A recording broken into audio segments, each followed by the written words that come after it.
Have you ever seen someone practicing with like a massively closed or massively open stance? Well, what on earth are they doing? How can that even be beneficial? You know, one's so open, one's so closed. You know, what on earth is that all about? Well, maybe this could be really useful for your game.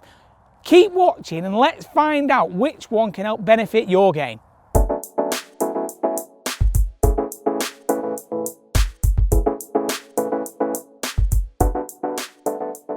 So what is the purpose of either one of these drills, and which one is going to be suitable for you to do in your practice session? So first one we're going to do is the closed stance one. So you've probably very often seen Justin Rose actually making practice swings like this, where he takes it to the top and you really get in this sort of move where he's pulling the arms down in front. Now the reason for this is as he pulls that right foot back, so the right hip will be back, but it gives him all of the space that he could possibly want to feel the arms.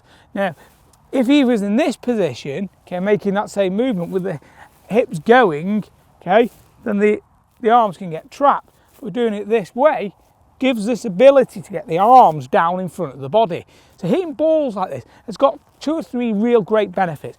If you struggle getting any hip turn in the backswing and you're a classic guy who's always come over the top this way out to in, hitting balls in this manner, you can A, get a really deep hip turn, feel everything loading back, and guarantee hitting the ball from the inside, because you're tracking from the inside here, and then you're going to come through. The problem is very, very difficult to finish your follow through.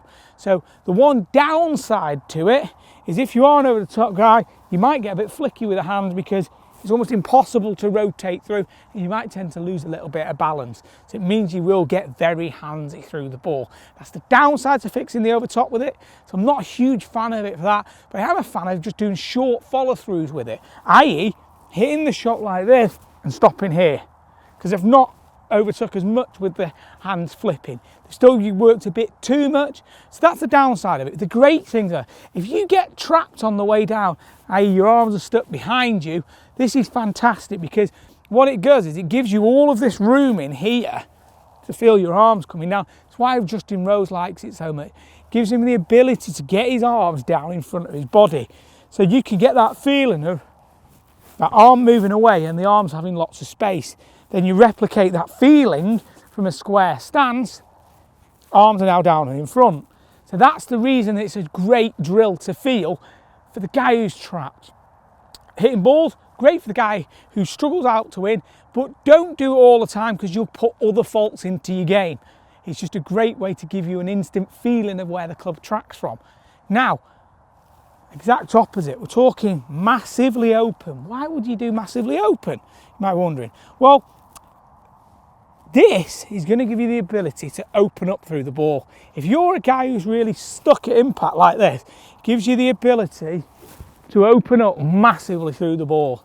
Okay, but if you are somebody who really struggles with hip turn in the backswing, be very aware of this drill. Okay, so the reason I say that is if I'm here and I make this movement back, it's very difficult to make a full hip turn and to load properly. Okay, but it's really easy to get the feeling of opening the body and getting through the shot. So your hand path can very much start to go left through the ball, shoulders can open up, and you can get into kind of pro upper body impact positions through the ball, which is key. But obviously be aware of hip turn, maybe exaggerate that hip feeling, or even if it's something for you, flare that foot just a little bit to give the hips a bit of a chance to be able to turn in that backswing. That's something you could do if you struggle with hip turn and you want to learn to get more open at impact. So you can see both drills have got their own way that you need to do and put into your swing, and it's finding out which one is going to bring the benefits for your swing, okay? And that's the key. How is it going to benefit your swing? The solutions and fixes it's going to make that give you more consistency, which is what we're all looking for, more playability and knowing what we're going to do with the golf ball each time. If you've enjoyed this video, please click like and subscribe to the channel.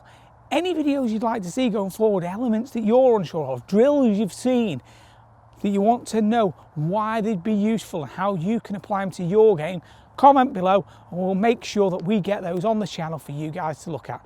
Thanks a lot for watching and talk with you again very soon.